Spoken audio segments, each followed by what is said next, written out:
You don't belong in this family. Margaret's voice was ice cold, her words slicing through the tense silence in the living room.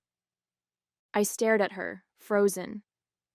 My suitcase sat by the door, packed with what little I could take with me. My dad hovered nearby, silent as always, his eyes fixed on the floor. He wouldn't look at me. Margaret, on the other hand, met my gaze with that same steely indifference she'd always worn around me. I don't understand, I managed, my voice trembling. Why are you sending me away? It's for the best, she said, her tone clipped. You'll be happier with your relatives. This arrangement hasn't worked for any of us. She said it so casually, as if uprooting my life was just another item on her to-do list. My name is Louise, and I was 15 when my stepmother decided I didn't belong in her version of a family. My mom had passed away when I was 9, and for a while it was just me and my dad. I missed her terribly, but at least we were close. Then Margaret entered the picture. She wasn't cruel, not outright, but she didn't try to hide her disinterest in me either. She married my dad, brought her daughter Charlotte into the house, and acted as if they were the only ones who mattered. Over time, it became clear that I wasn't part of her plans. She ignored me at family dinners, dismissed my achievements, and constantly found subtle ways to push me aside. My dad never stood up for me. He'd just mumble something about keeping the peace and ask me to try harder to get along. When Margaret finally sent me to live with distant relatives, I stopped expecting him to protect me. Life with my relatives was far from perfect. They weren't unkind, but they weren't particularly warm either. I spent most of my teenage years feeling like a guest in their home, working after school to save for college and relying on books to escape the loneliness. It was through volunteering that I found a sense of purpose. Helping others reminded me that I wasn't powerless. It gave me a direction, a reason to push forward. By the time I turned 25, I'd built something of my own, a nonprofit organization dedicated to empowering people who had been overlooked or cast aside. The work filled me with pride, and for the first time, I felt like I truly belonged somewhere. I hadn't thought about Margaret in years, but life has a way of bringing the past back when you least expect it. Years passed, and the bitterness I felt toward Margaret began to fade, not because I forgave her, but because I had no room in my life for her anymore. I'd built something for myself, something bigger than her dismissal. My nonprofit, Community Horizons, started small, working with underfunded schools and shelters to provide grants and resources. At first, it was just me and a small team of volunteers, scraping together donations and making things happen on sheer willpower. Over time, though, the organization grew. With each successful project, our reputation spread, and so did the support. By the time I was 32, Community Horizons had become one of the most respected nonprofits in the region. We managed scholarships, funded local businesses, and even helped struggling families rebuild their lives. One afternoon, I sat in my office reviewing grant applications. It was my favorite part of the job, reading stories of perseverance and deciding how best to help people who were working hard to improve their lives. My assistant Evelyn walked in with a fresh stack of applications. "Got another batch for you," she said, setting the pile on my desk. "Thanks," I said, grabbing the first folder from the top. The name on the application stopped me cold. Margaret Bennett. For a moment, I just stared at the page. Her name jumped out at me like a bad dream resurfacing after years of dormancy. Slowly, I flipped through the application. She was requesting funding to save a small cafe she'd opened after retiring from her corporate job. I let out a shaky laugh, the absurdity of the situation washing over me. Margaret Bennett, my stepmother, the woman who had cast me aside without a second thought, was asking for help from me. Evelyn noticed my expression. "Everything okay?" she asked. I cleared my throat, slipping the folder back onto the pile. "Yeah, just a familiar name, that's all." "Good familiar or bad familiar?" she asked, raising an eyebrow. "Let's just say it's complicated," I replied. Later that evening, I couldn't stop thinking about it. The irony was almost poetic. The woman who had once told me I didn't belong in her family was now turning to my organization for help. Part of me wanted to laugh, but another part of me felt something else. Anger, maybe, or sadness. After all these years, Margaret's actions still lingered in the corners of my mind, reminding me of the rejection I'd worked so hard to overcome. But this wasn't just about the past. Now, I had the power to decide how this story would end. The next morning, I sat at my desk with Margaret's application spread out in front of me. My coffee had gone cold, but I barely noticed. The details of her request painted a picture of desperation. Her cafe was struggling due to rising costs and declining foot traffic. She needed funding to keep the doors open, to pay her employees, and to stay afloat. I could almost hear her voice in my head, justifying the situation. "It's for the greater good," she would have said, as if her struggle erased all the damage she'd done to me. Evelyn knocked on the door and poked her head in. "Hey, we've got that board meeting in 20 minutes. You ready?" I nodded, closing the folder. "Yeah, I'll be there." She hesitated. "You sure you're okay?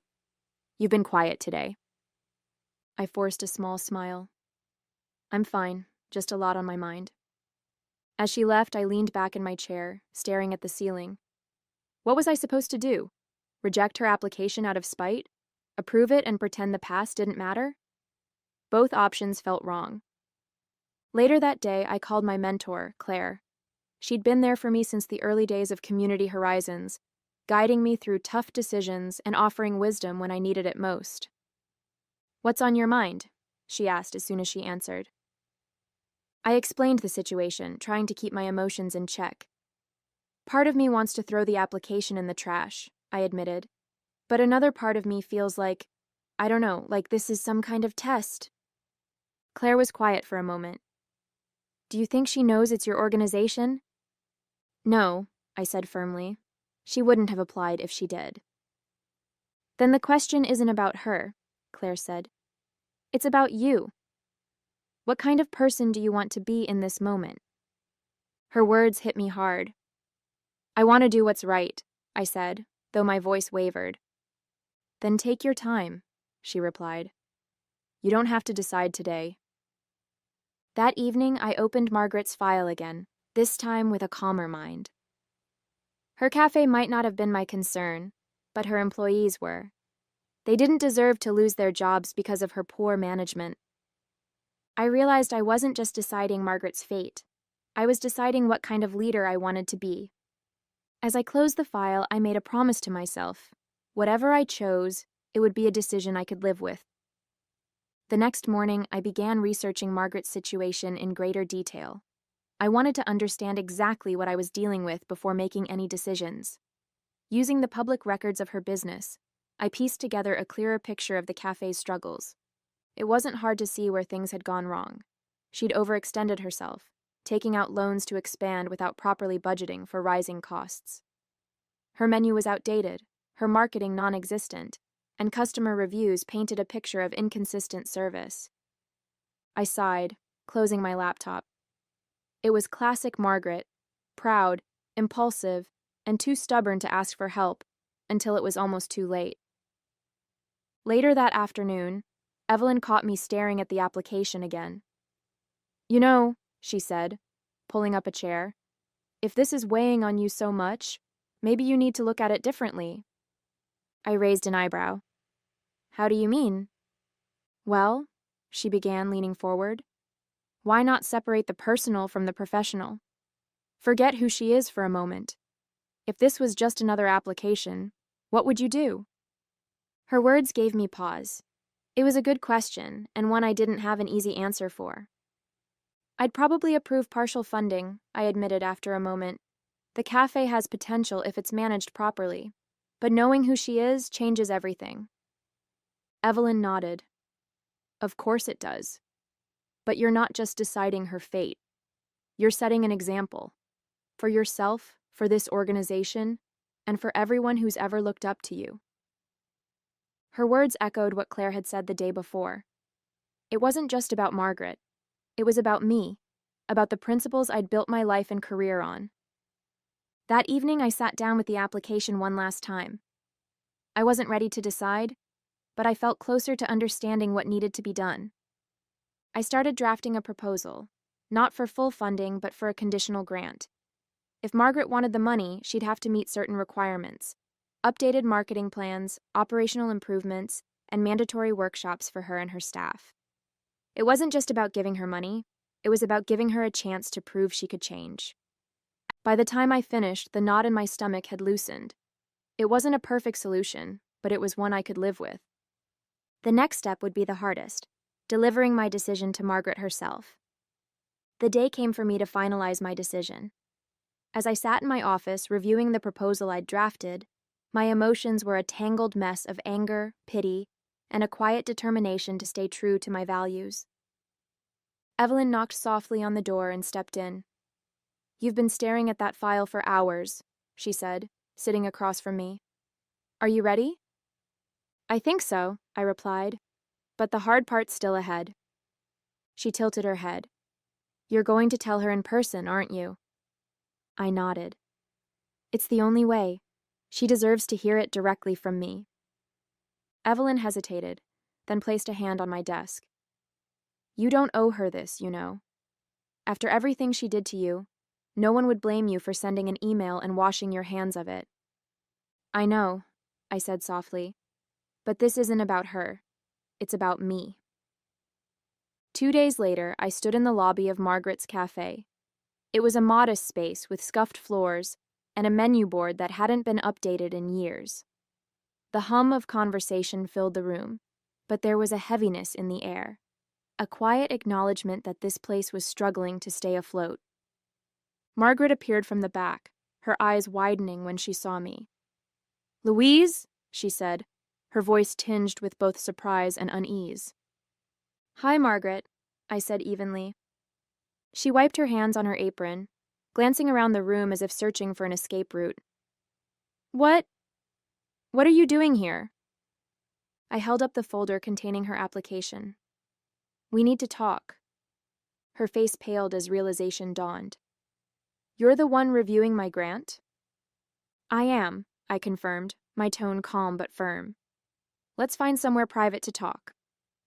We sat down in a small, cramped office at the back of the cafe. Margaret's hands fidgeted in her lap as I opened the folder. "I've reviewed your application," I began, keeping my tone professional. "And I have some thoughts." Her eyes darted to mine. "I didn't know," she started, but I raised a hand to stop her. "This isn't about what you knew or didn't know," I said. "It's about the state of your business and whether or not I believe this grant can make a difference." She swallowed hard, nodding silently. I laid out my conditions: partial funding contingent on her participation in workshops, implementing a marketing plan, and providing regular updates on her progress. "If you agree to these terms, we'll approve the grant," I concluded. Margaret's lips trembled as she nodded again, her voice barely above a whisper. "Thank you." Her gratitude sounded genuine, but I couldn't shake the feeling of lingering tension between us. This wasn't the end. It was only the beginning of a much-needed reckoning. The silence in the office hung heavy after I laid out the terms of the grant. Margaret sat across from me, her hands twisting nervously in her lap. For someone who had always exuded confidence, seeing her like this felt almost surreal. "I appreciate this," she said finally, her voice uneven. I know I don't deserve it." Her words caught me off guard. Margaret wasn't someone who admitted fault easily, and hearing her say it now stirred something in me. Anger, pity, and a faint flicker of something I couldn't yet name. "This isn't about what you deserve," I replied, keeping my tone steady. "It's about the people who depend on you. Your employees, your customers. They deserve a chance." She nodded, her eyes dropping to her hands. "I didn't know it was you," she said softly. "If I had, I wouldn't have applied." "That's exactly why you need to hear this," I said, leaning forward. "You cast me aside, Margaret. You made me feel like I didn't matter, like I wasn't part of the family. And now you're sitting here asking for help. Do you see the irony in that?" She flinched, her shoulders sinking. "I was wrong," she murmured, barely audible. I wanted to feel vindicated, to bask in the satisfaction of hearing those words. But instead, I felt an ache in my chest, a reminder of the years I'd spent carrying the weight of her rejection. "Why did you do it?" I asked, the question slipping out before I could stop myself. Margaret looked up, her eyes glistening with unshed tears. I don't know," she admitted. "When your mother died, I thought I could handle it. But I wasn't ready for you. I was scared, and I took the easy way out." Her voice cracked, and she looked away. "It doesn't excuse what I did. I know that. I don't know how to make it right." For a moment, I just stared at her, my emotions a swirling mix of anger, sorrow, and something resembling closure. Margaret wasn't the invincible figure I'd built up in my mind. She was flawed, broken, and human. "You can start," I said finally, "by taking responsibility for your actions. Not just with me, but with everyone you've let down." She nodded slowly, her expression somber. "I'll do better," she whispered. I didn't know if I believed her, but in that moment, it didn't matter. This wasn't about her redemption. It was about me finding the strength to move forward. As I stood to leave, she reached out hesitantly. "Thank you, Louise. For everything." I paused, meeting her gaze. "Don't thank me, Margaret. Thank the people who gave you this chance." And with that, I walked out of the cafe, feeling lighter than I had in years. Walking out of that cafe, I felt a strange mix of emotions. I'd stood up to Margaret, laid bare the pain she'd caused, and taken the first steps toward letting go of the resentment I'd carried for years. But as much as I wanted to believe this was the end of it, I knew better. Confrontations like that rarely tied everything up in a neat little bow. Back at my office, I dove into the work of approving the grant. The funding wasn't just for Margaret. It was for her employees, her customers, and the community her cafe served. Evelyn and I worked late into the night, finalizing the paperwork and setting the terms that Margaret had reluctantly agreed to. "Do you think she'll follow through?" Evelyn asked as we reviewed the final documents. "She'll have to," I replied. "If she doesn't, the funding gets pulled. This isn't a handout, it's a lifeline, and it comes with strings attached." Evelyn nodded, but her brow furrowed. "And what about you? Do you feel okay about all this?" I leaned back in my chair, letting out a long breath. "I think so. It's complicated, but at the end of the day, this is bigger than her or me. I have to believe that doing the right thing will pay off in the long run." The next few weeks were a whirlwind of activity. Margaret started attending the mandatory workshops we'd arranged, though she remained reserved and distant during most of them. I could tell she was uncomfortable, out of her element, but she showed up and did the work. Richard, one of the trainers we'd hired for the workshops, gave me regular updates. "She's making progress," he said during one of our check-ins. "Slowly, but it's there. She's starting to listen, at least." "That's something," I replied, though I couldn't help but wonder if it would last. One afternoon, I received an email from Margaret. It was short, almost awkward, but it caught me off guard. "Louise, I wanted to thank you for giving me this opportunity. I know I don't deserve it, but I'm trying. I hope one day I can prove that to you." I stared at the screen, rereading the words until they blurred. It wasn't much, but it was more than I'd ever expected from her. "Progress," Evelyn said when I showed her the email. "Maybe," I replied, though I wasn't ready to call it that just yet. As the cafe began to stabilize, I saw the impact of the grant taking shape. Foot traffic increased, new marketing strategies brought in fresh customers, and the employees seemed more energized. Margaret was no longer the picture of pride and control that I'd grown up knowing. She was humbled, and though I didn't trust her entirely, I could see her trying. For the first time, I allowed myself to feel a small measure of hope. Maybe this wasn't just a second chance for her. It was one for me, too. The cafe's transformation was gradual, but undeniable. The new marketing strategies brought in a steady stream of customers, and the workshops had helped Margaret and her staff find their footing. The cafe began to hum with a quiet energy that I hadn't seen when I first stepped through its doors. Richard called me one afternoon with an update. "Margaret's really taking to the workshops," he said. "She's even started mentoring some of her younger staff. It's like she's finally realizing what it means to lead by example." "Wow," I replied, surprised. "That's unexpected." "She still has her moments," he added with a chuckle. "But don't we all?" I laughed, but the truth was, I didn't know what to make of it.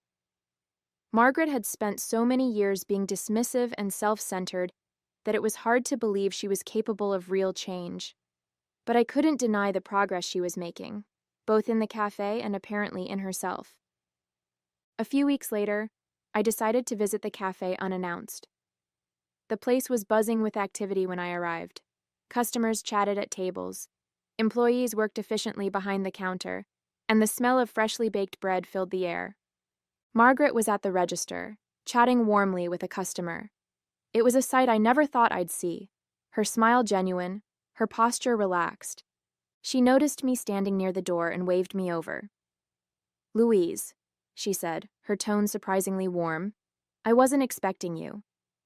"Thought I'd drop by and see how things were going," I replied, glancing around the bustling cafe.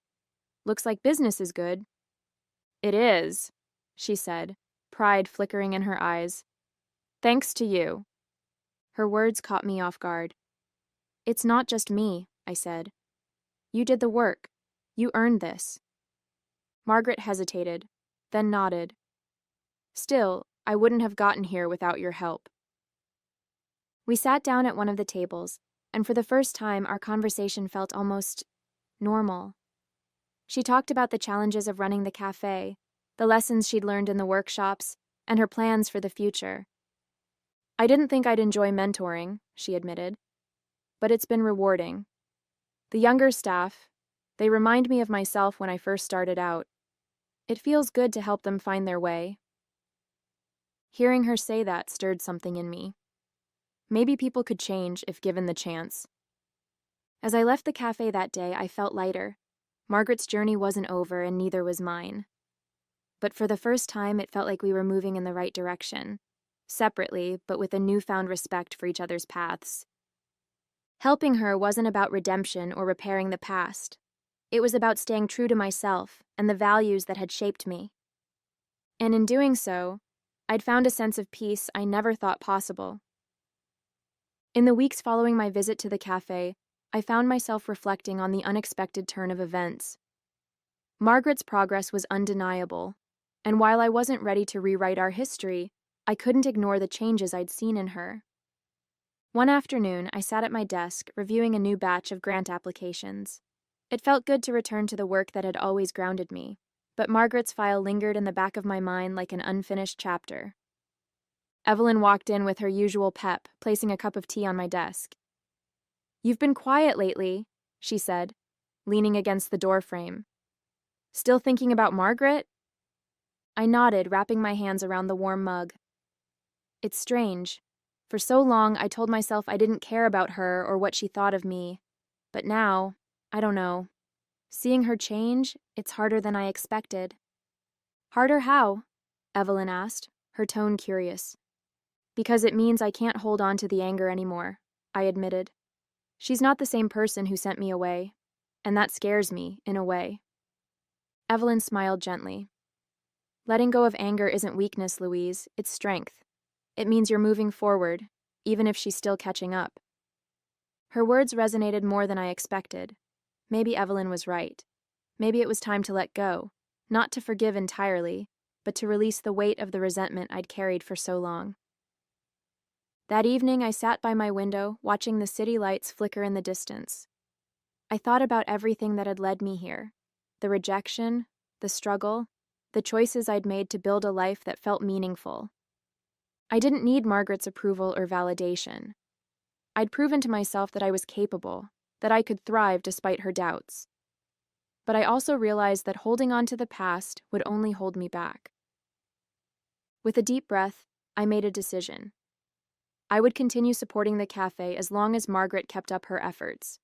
Not for her, but for the people who relied on it, and for me, to honor the person I'd become. This wasn't about fixing the past.